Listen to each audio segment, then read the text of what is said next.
the role of the artist, the role of the person who works in the culture is crucial to being able to set in place the values that we share, to be able to create the culture that we share together.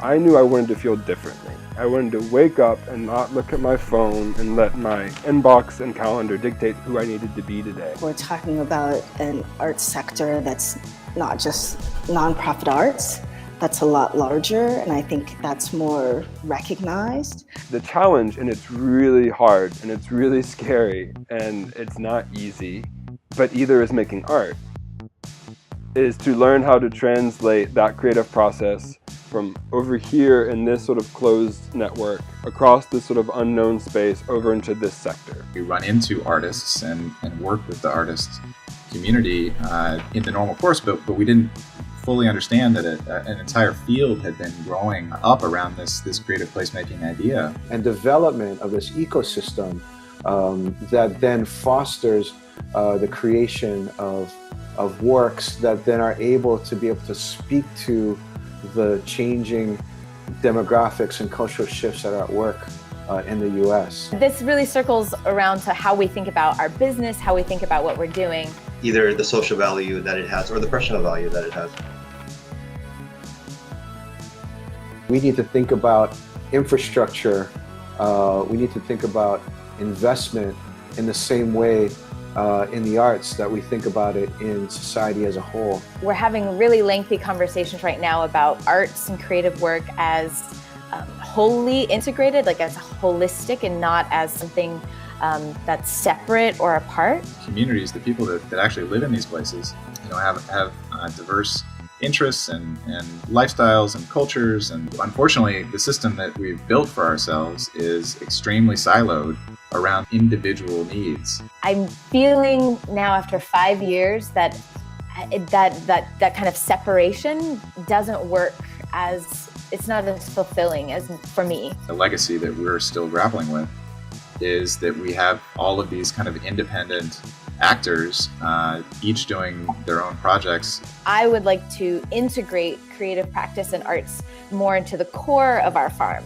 So it's not something kind of tangential and mutually beneficial, but it's actually at the center of how we orient towards our work.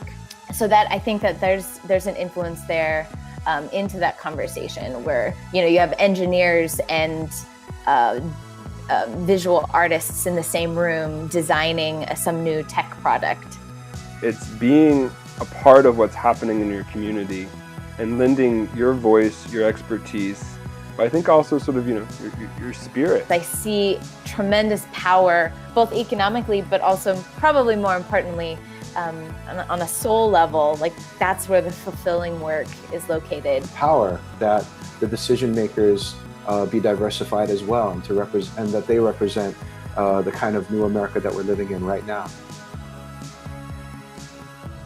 How do you integrate interesting counter-establishment people and projects into a codified, formalized policy and community development framework? That's the million-dollar question, and it's hard.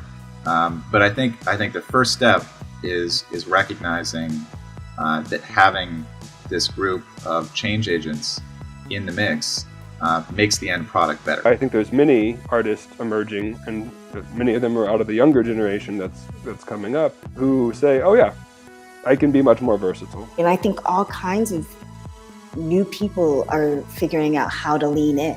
What it takes to reach cultural equity, to think about what representation really means, not just in terms of stories and the faces, say, in front of the camera, but throughout the kinds of industries and sectors that are creating and producing and reproducing culture. It's not really about how much revenue can come in. Of course, that's important, and I don't want to dispel the need for bringing in currency and revenue, because that's how we're able to fund our own projects. So that's really important.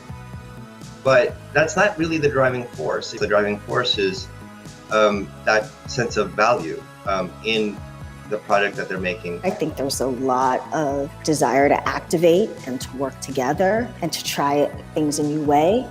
And I really think we have to figure out how to harness that, especially in the next few years, if we're going to not only survive, but thrive. Artists need to be artists. They need to be creators. Once we start to see these opportunities and these pathways open up, they need to start to figure out, as I have done, as others are doing, how they will uniquely create value in their own way. If I was looking into the future to 2025 and imagining the world the way that I would like it to work, I think it starts with more of a formal recognition of the value that artists provide the community development process, and frankly the anti-poverty policy process. Artists are almost by definition anti-establishment, right? I mean, that's why they're interesting. If they were establishment, they'd be boring and we wouldn't need them. How can we kind of upend the system that already feels unsustainable? How can we remake that in different ways? I really think we have to have this forward stance right now.